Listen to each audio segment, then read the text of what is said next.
데살로니가후서 마지막 시간입니다. 작년 6월부터 기회가 주어질 때마다 데살로니가후서의 말씀을 묵상하며 설교를 해왔습니다. 데살로니가후서는 편지입니다. 편지에는 일정한 형식과 순서가 있습니다. 아무렇게나 맥락 없이 편지를 쓰지는 않습니다. 맨 앞에는 인사말이 있고 인사말 뒤에는 말하고자 하는 바 본론이 있습니다. 그리고 마지막에는 당부와 끝인사가 있습니다. 이런 순서를 따라서 데살로니가 후서의 말씀을 정리해 보면 먼저 바울은 데살로니가 교회와 성도들에게 안부를 묻고 데살로니가 교회 성도들을 칭찬합니다. 그들에게 믿음이 있었다. 형제 사랑이 풍성했다. 박해와 환난 중에도 인내와 믿음으로 신앙을 지켰다라고 칭찬을 합니다. 그리고 본론으로 들어가 데살로니가 교회가 직면한 문제를 언급합니다. 그것은 잘못된 재림 신앙이었습니다. 데살로니가 교회 안에 이미 재림이 임했다고 믿고 주장하는 사람들이 있었습니다. 그리고 여기에 미혹이 되어서 겁을 먹고 두려워하는 사람들이 있었습니다. 이 사람들에게 바울은 하나님께서는 너희를 택하셨다. 그리고 성령으로 거룩하게 하셨고 진리를 믿음으로 구원하여 주셨다. 그러니 굳건하게 서서 가르침을 받은 대로 살라고 권면을 합니다. 그리고 끝으로 중보 기도를 요청을 하고 잘못된 재림신앙을 가지고 게으르게 행하며 다른 사람들에게 민폐를 끼치는 사람들, 그리고 가르침을 받은 대로 행하지 않는 사람들과 사귀지 말고 그들이 무엇을 잘못하고 있는지를 정확하게 지적하면서 민폐를 끼치는 그 사람들을 부끄럽게 하되 형제같이 권면하라고 당부합니다. 그리고 마지막으로 저와 여러분이 오늘 읽었듯이 축복하며 편지를 마무리합니다. 그런데 오늘 이 말씀을 가만히 보면 짧은 세 절이지만 이 세 절이 완전히 따로따로입니다. 먼저 16절은 바울의 기원 그리고 기도라 할 수 있습니다. 그리고 17절에서는 바울 자신이 친필로 썼음을 밝히고 있습니다. 그리고 18절은 오늘날 예배 순서 맨 마지막에 있는 축도에 해당되는 부분인데 거의 모든 서신에 공통으로 나오는 말씀이라 할 수 있습니다. 교단에 따라서 오늘 본문의 말씀과 같이 찌어다 하는 교단이 있고 목사가 축도를 하는데 찌어다 이렇게 하는 교단이 있습니다. 그리고 우리 교회가 속한 교단처럼 축원하옵나이다 하는 교단이 있습니다. 오늘은 16절의 말씀을 중심으로 해서 함께 말씀을 나누도록 하겠습니다. 여러분 다시 한번 16절의 말씀을 다 같이 읽어보도록 하겠습니다. 다 같이 읽겠습니다.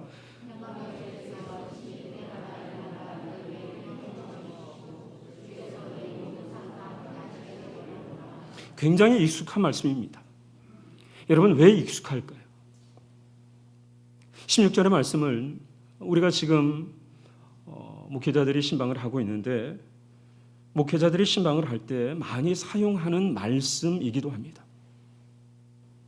왜 목회자들이 신방을 할 때 이 말씀을 많이 사용할까? 비록 한 절이지만 아주 강렬한 말씀이기 때문입니다. 여러분 사용된 단어들을 한번 보십시오. 눈에 들어오는 단어들이 있습니다. 여러분 어떤 단어들이 여러분 눈에 들어오십니까? 친히, 때마다, 일마다, 너희 모든 사람과. 여러분 어떻습니까? 어쩌면 여러분 가운데 이미 이 16절 말씀에 빨간 밑줄이 그어져 있는 분도 계시지 않을까 싶습니다. 이 단어들은 우리의 소원이나 바람과 정확하게 맞닿아 있는 단어들입니다. 보통 사람들은 좋은 것은 직접 경험하기를 원합니다. 친히. 그것도 때마다 일마다입니다. 달리 표현하면 만사형통입니다. 만사형통, 한국교회 교인들이 굉장히 좋아하는 말입니다. 그런데 이 만사형통이라고 하는 말이 성경에는 없다는 거 아니겠습니까? 형통이라고 하는 말은 있습니다. 그러나 만사형통이라고 하는 말은 없습니다. 찬송가에 있을 뿐이지요. 그런데 이 말씀이 과연 만사형통에 관한 말씀일까? 그렇지 않다라는 거죠. 이 26절의 말씀을 만사형통의 말씀으로 읽어서는 안 된다라는 것입니다. 16절의 말씀은 아주 분명한 메시지를 우리에게 가르쳐 줍니다. 평강의 주께서 평강을 주시고 너희와 함께 하시기를 원한다. 평강의 주께서 평강을 주시고 너희와 함께 하시기를 원한다. 데살로니가 교회와 성도들을 향한 바울의 기도이며 바람입니다. 결코 만사형통의 부적과 같은 말씀이 아니라는 것입니다. 그런데 문제는 이 사람들이 성경을 바르게 분명하게 읽지 않고 원하는 대로 읽는다는 것입니다. 최근사님이 기도를 할 때 보고 싶은 것만 본다라고 그러죠. 듣고 싶은 것만 듣는다. 전문용어로 확증편향이라 합니다. 확증편향은 읽고 싶은 대로 읽고 보고 싶은 대로 보고 해석하고 싶은 대로 해석하며 정작 중요한 것은 놓치고 마는 외눈박이 같은 관점을 가리켜 확증편향이라 합니다. 성경 읽기와 성경 해석도 마찬가지입니다. 성경을 통하여 주시는 하나님의 분명한 메시지가 있습니다. 그런데 원하는 부분만 원하는 대로 읽고 자기 유리할 대로 해석하고 적용을 합니다. 오늘 본문의 말씀에 만약에 밑줄을 긋는다면 여러분 어디에 밑줄을 그어야 할까요? 방점을 찍는다면 어디에 방점을 찍어야 할까요? 여러분 평강입니다. 16절은 평강의 주님께서 친히 때마다 일마다 평강 주시기를 그리고 평강의 주님이 너희 모두와 함께 하시기를 원한다라고 하는 바울의 기도입니다. 언제나 모든 일이 내가 원하는 대로 이루어지고 형통하게 될 것이라고 하는 말씀이 결코 아니라는 것입니다. 주어가 누구이고 목적어가 무엇인지를 분명히 알아야 합니다. 주어는 평강의 주님이십니다. 목적어는 평강입니다. 평강의 주님이 평강을 주신다는 것이지 때마다 일마다 이 개개인에게 원하는 것을 주신다는 말씀이 결코 아니라는 것입니다. 오늘 본문 말씀과 같이 많은 사람이 오해하는 말씀이 또 있습니다. 바로 요한 3서 2절의 말씀입니다. 사랑하는 자여 내 영혼이 잘됨 같이 내가 범사에 잘되고 강건하기를 내가 간구하노라. 소위 오중복음과 삼박자 축복이라 부르는 여의도 교회에 있는 아주 중요한 신학입니다. 이 신학은 순서가 굉장히 중요합니다. 영혼이 잘되면 범사가 잘되고 그리고 강건하게 된다. 건강하게 된다는 논리입니다. 여러분 정말 그럴까요? 영혼이 잘되면 범사가 잘될까요? 그리고 강건하게 될까요? 그렇지 않습니다. 요한 3서는 사도 요한이 가이오라고 하는 사람에게 보낸 편지입니다. 2절의 말씀은 간구하노라 이렇게 끝이 납니다. 사랑하는 가이오라고 하는 이 한 개인을 향한 사도 요한의 간절한 기도요 마음입니다. 그런데 이 말씀을 가지고 금과 옥조와 같은 신학적인 명제로 만들었습니다. 그리고 이름을 붙였습니다. 삼박자 축복. 잘못된 성경 읽기와 해석의 전형입니다. 정말 영혼이 잘 되면 범사가 잘 되고 강건하게 될까? 결코 그렇지 않습니다. 여러분 왜 그럴까요? 이 말씀을 해석해 보면 영혼이 잘 된 사람은 구원받은 사람입니다. 다시 말하면 믿음과 신앙의 사람일 것입니다. 그러면 믿음과 신앙의 사람들은 범사가 잘 될까? 강건할까? 건강할까? 우리가 경험하지만 결코 그렇지 않습니다. 믿음의 사람도 실패할 수 있습니다. 믿음의 사람도 시험에 떨어질 수 있습니다. 믿음의 사람도 사업이 망할 수 있습니다. 암에 걸리기도 하고 갑작스러운 사고를 당하기도 하고 배우자 때문에 가정이 깨어지기도 하고 자녀들 때문에 속을 끓이기도 하고 하나님을 믿음에도 불구하고 참된 신앙을 가지고 있음에도 불구하고 고달프고 힘겨운 삶을 살기도 합니다. 심지어 어떤 사람은 박해를 받고 환난을 당하기도 하고 복음 때문에 신앙 때문에 죽는 사람도 있습니다. 그러면 삼박자 축복으로 이런 분들의 삶을 어떻게 해석할 수 있을까요? 부모는 신앙생활을 너무 진실하게 잘합니다. 그런데 자식들은 정반대로 개망난이입니다. 삼박자 축복을 주장하는 사람들은 이 신앙 좋은 부모들의 삶을 어떻게 해석할 것이며 망나니 자식들을 어떻게 설명할 수 있을까라는 거죠. 주님께서 우리에게 말씀하십니다. 자기 십자가를 지고 나를 따르라. 의를 위하여 핍박을 받는 자가 복되다. 주님께서 말씀하십니다. 여러분 삼박자 축복으로 이 말씀을, 이 주님의 말씀을, 우리에게 요구하는 이 말씀을 어떻게 해석할까? 바울은 말합니다. 고난을 받으라. 고난을 받으라. 이 말씀을 어떻게 해석하고 어떻게 적용할 수 있을까요? 뭐가 잘못된 것일까요? 말씀을 제대로 읽지 않는 데 문제가 있습니다. 성경 말씀을 너무나 자의적으로 읽고 해석하고 맹목적으로 신봉하는 데 문제가 있습니다. 이걸 좀 어려운 말로 도그마라고 부릅니다.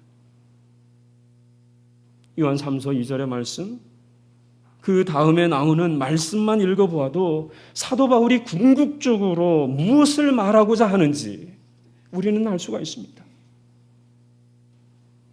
그 뒤에 나오는 말씀을 제가 읽어보면 이런 말씀입니다. 형제들이 와서 내게 있는 진리를 증언하되 내가 진리 안에서 행한다 한다 하니 내가 심히 기뻐하노라. 내가 내 자녀들이 진리 안에서 행한다 함을 듣는 것보다 더 기쁜 일이 없도다.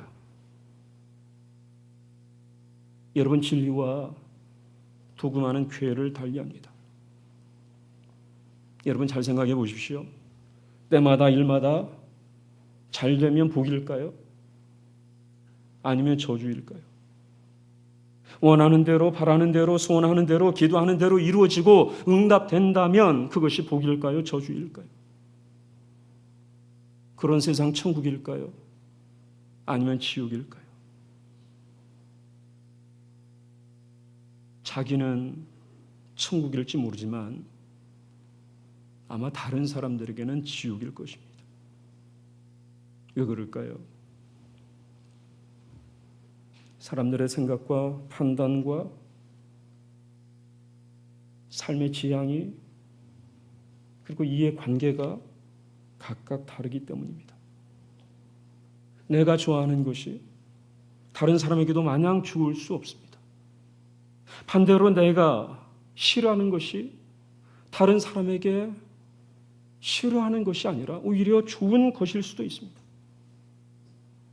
반대의 경우도 있겠죠. 다른 사람이 좋아하는 것, 나에게 좋을까? 아닐 수 있습니다. 백번양부에서 16절의 말씀과 요한 3서의 말씀을 모든 사람에게 적용할 수 있다 할지라도, 그리고 적용된다 할지라도, 목사들이 그렇게 세뇌를 한다 할지라도 먼저 전제되어야 할 것이 있습니다. 그것은 때마다 일마다 범사라고 라고 하는 이 말들이 적용되는 모든 판단과 행위가 먼저 선하고 옳아야 한다는 것이고, 더 중요한 것은 하나님의 뜻과 일치되어야 한다는 것입니다. 그런데 문제는 사람의 생각과 계획이 항상 선하고 옳지만은 않다는 것입니다. 오히려 악하고 옳지 않은 경우가 훨씬 더 많습니다. 세상 사람들은 그렇다 쳐도 구원을 받아 하나님의 자녀가 된 우리의 생각과 계획과 마음의 의도만을 보아도 항상 선하고 옳지만은 않습니다. 그런데 어떻게 때마다 일마다 범사에 형통하기를 바랄 수 있을까 하는 것입니다. 사도 바울은 때마다 일마다가 아니라 마다 여기에 중점을 두는 것이 아니라 평강의 주님께서 평강 주시기를 기도하고 있습니다. 그러면 성경이 말하는 평강은 무엇일까라는 거죠. 평강이 뭘까? 주님의 평강이 뭘까? 편안은 아니겠죠. 편안은 몸이 편하고 마음에 걱정이 없는 걸 편안이라 합니다. 또 힘과 권력으로 만들어지는 가짜 평화도 아닐 것입니다. 여러분 한번 상상해 보십시오. 잘 사는 독재 국가가 있습니다. 아주 부유한 독재 국가가 있습니다. 이 나라는 겉으로 보기에 평화로워 보입니다. 시위도 없고 분쟁도 없고 질서도 사람들이 잘 지키고 법을 어기는 사람도 없습니다. 마약을 하거나 살인을 하거나 도둑질을 하는 사람도 없습니다. 그리고 국가는 국민에게 원하는 것을 풍족하게 공급합니다. 어떻습니까? 이런 나라를 진정한 평화의 나라라 말할 수 있을까요? 그렇지 않습니다. 가짜 평화죠. 위장된 평화죠. 겉만 그럴싸하게 분칠한 평화입니다. 왜 그렇습니까? 자유와 맞바꾼 평화이기 때문에 그렇습니다. 자유를 포기한 대가로 주어지는 평화, 힘과 권력으로 만들어지는 평화, 성경이 말하는 평강은 아닙니다. 성경이 말하는 평강은 편안도 아니고 힘과 권력으로 만들어지는 가짜 평화도 아닙니다. 성경이 말하는 평강은 편안을 넘어서는 평강입니다. 편안은 환경과 여건에 달려 있습니다.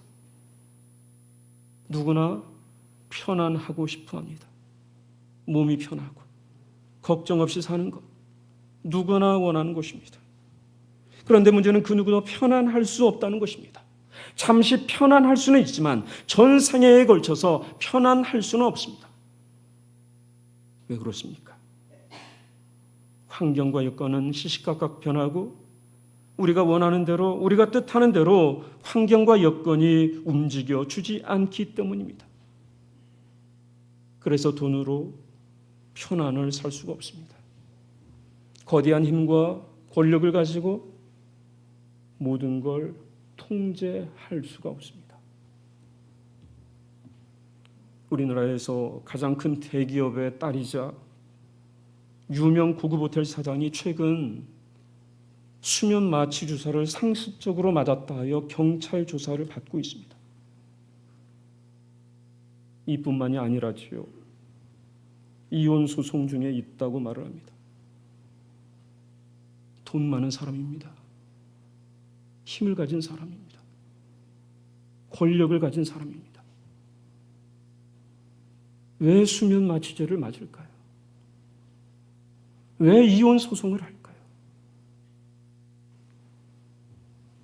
돈으로 편안을 살 수 없습니다. 힘과 권력으로 행복한 가정을 가질 수도 없고 지킬 수도 없습니다.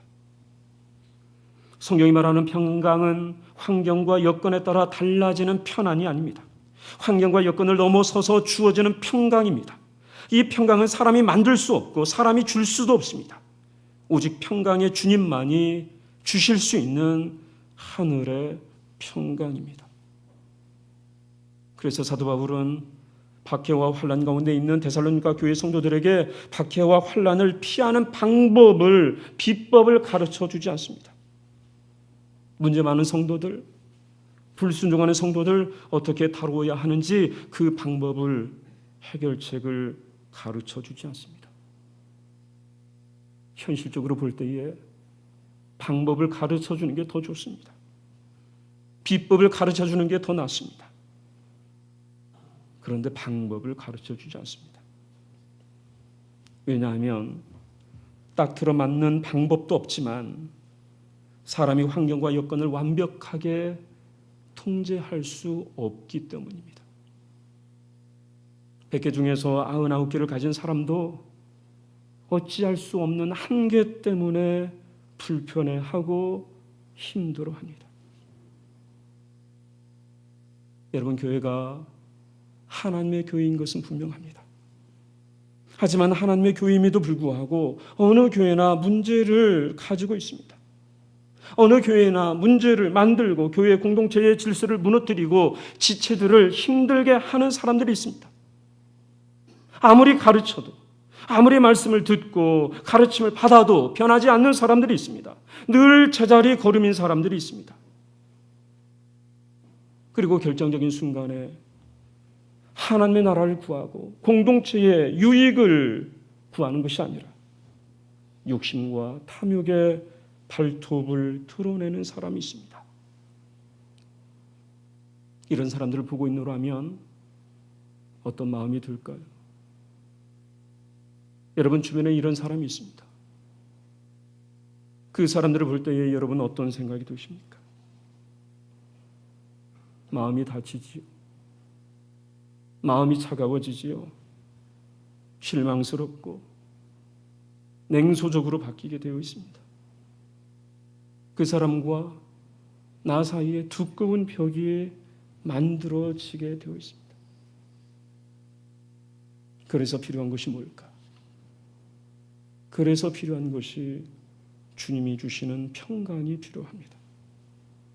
주님이 주시는 평강은 값없이 주시는 은혜와 같습니다. 여기서 값없다라고 하는 말은 무료라는 뜻이 아니라 값으로 매길 수 없을 만큼 귀하다라는 뜻입니다. 그런데 우리가 그 값을 치를 수 없었기에 우리에게 거저 주셨다는 것이 바로 평강이요, 은혜라는 사실입니다. 이 은혜와 이 평강을 가진 사람만이 환경과 여건을 넘어섭니다.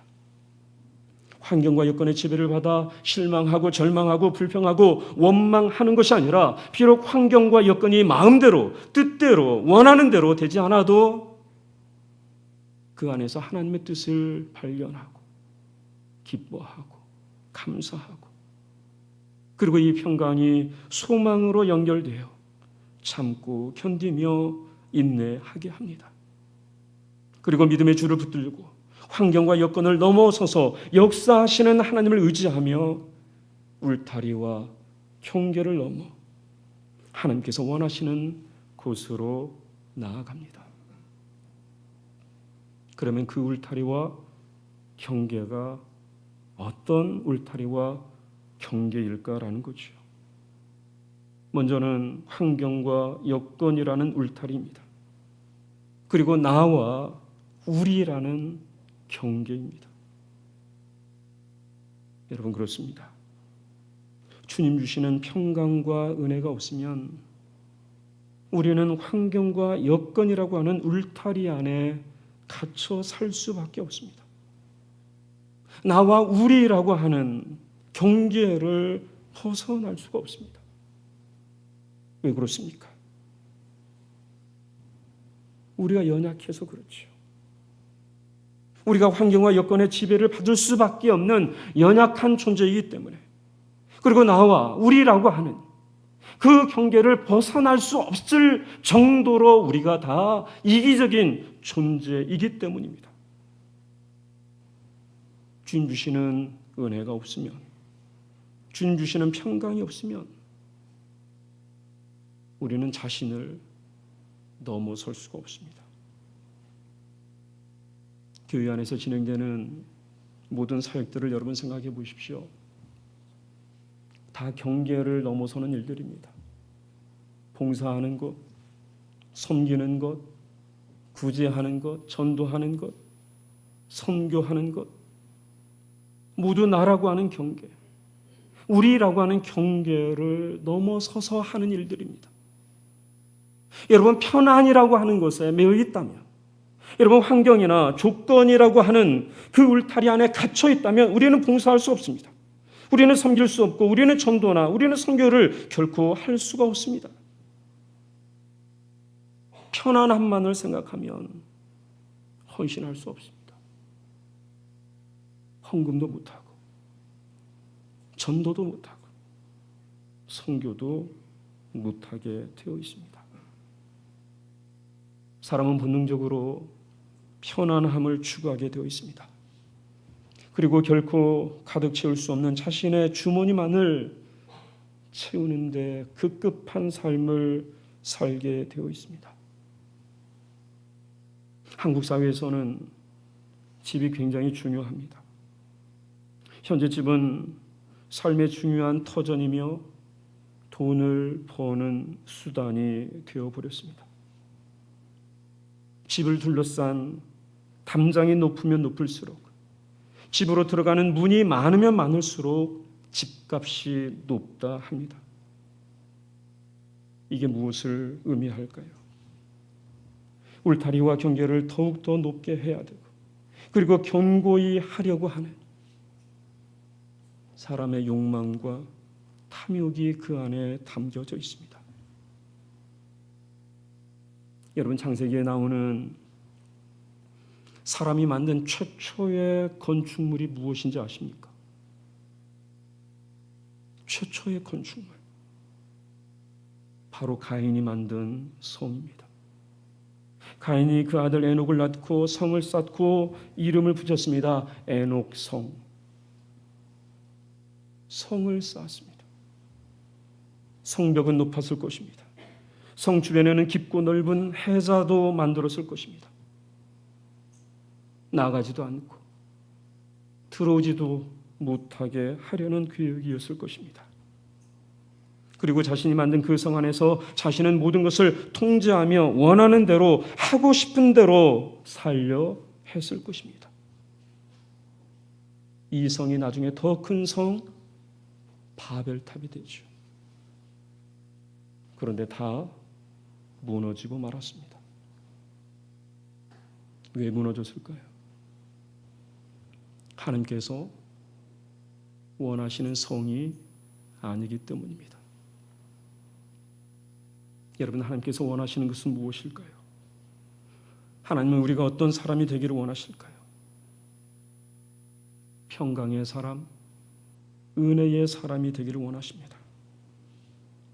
환경과 여건을 완벽하게 통제하는 편안한 사람이 아니라 힘과 권력을 가지고 자신만이 누리는 평화를 만들고 자신의 이름을 드높일 거대한 성을 쌓는 사람이 아니라 주님 주시는 평강을 소유한 믿음의 사람이 되기를 원하십니다. 이 평강을 소유한 사람은 환경과 여건에 따라 일희일비하지 않습니다. 돈과 힘과 권력의 종이 되어 살지 않습니다. 하나님의 종이 되어 하나님의 자녀가 되어 비록 환경이 힘들고 어려워도 불편해도 내 마음대로 내 뜻대로 되어지지 않아도 당당하게 살아갑니다. 그리고 하늘의 경계를 넘어 이 죄악된 세상에 오신 주님처럼 환경을 넘고 여건을 넘고 나라고 하는 경계를 넘어서서 나아갑니다. 그러면서 이 사람들은 사람을 차별하지 않습니다. 바울은 모든 사람에게 평강의 주님이 함께 하시기를 기도하고 있습니다. 뜻이 맞는 사람만 아닙니다. 믿음이 좋은 사람들만 아닙니다. 자신의 말에 순종하는 사람들만 아닙니다. 성격이 좋은 사람들만 아닙니다. 모든 사람입니다. 여기에는 데살로니가 교회 안에 있었던 문제를 만드는 사람도 포함되어 있습니다. 잘못된 재림신앙을 가진 사람도 포함되어 있습니다. 주님은 막힌 담을 허시는 진정한 평화의 주님이십니다. 주님은 우리 삶의 모든 문제를 해결해 주는 해결사로 이 땅에 오시지 않았습니다. 평강의 왕으로 오셨습니다. 평강의 왕께서 주시는 평강, 그 평강의 관점에서 보면 고난과 어려움에도 하나님의 뜻이 담겨져 있고 인생의 큰 의미가 담겨져 있음을 보게 됩니다. 주님의 평강만이 불리하고 열악한 환경과 여건을 넘어서게 하고 울타리와 경계를 넘어서게 합니다. 높은 스펙이 없으면 어떻습니까? 돈과 인기가 없으면 어떻습니까? 성 같은 자기 집이 없으면 어떻습니까? 높은 스펙을 가진 사람 중에는 짐승 같은 사람들도 많습니다. 잘생긴 외모와 노래 실력으로 돈과 인기를 얻은 연예인이 알고 보니 짐승보다 못한 추악한 사람이었다는 거 아니겠습니까? 예수님께서 말씀하십니다. 평안을 너희에게 끼치노니 곧 나의 평안을 너희에게 주노라. 내가 너희에게 준 것은 세상이 주는 것과 같지 아니하니라. 너희는 마음에 근심하지도 말고 두려워하지도 말라. 주님 주시는 평강이 여러분에게 때마다 일마다 부어지기를 원하고 주님 주시는 평강으로 때마다 일마다 하나님의 거룩함을 드러내는 저와 여러분들의 삶이 되시기를 간절히 소원합니다. 기도하겠습니다. 살아계신 하나님 아버지, 세상이 주는 화려한 옷이 아니라 하나님께서 우리에게 입혀주시는 평강의 옷을 입게 하여 주옵소서. 환경이 내 마음대로 내 뜻대로 되어지지 않아도 낙심하고 절망하지 않게 해주시고 아파도 힘들어도 끝까지 주님 주시는 평강을 가지고 승리하는 우리 모두의 삶이 되게 하여 주옵소서. 내 안에 갇혀있는 인생이 아니라 나를 벗어나 울타리와 경계를 벗어나 하나님의 나라를 확장하는 거룩한 하늘의 백성들 되게 하여 주옵소서. 예수님의 이름으로 기도하옵나이다. 아멘.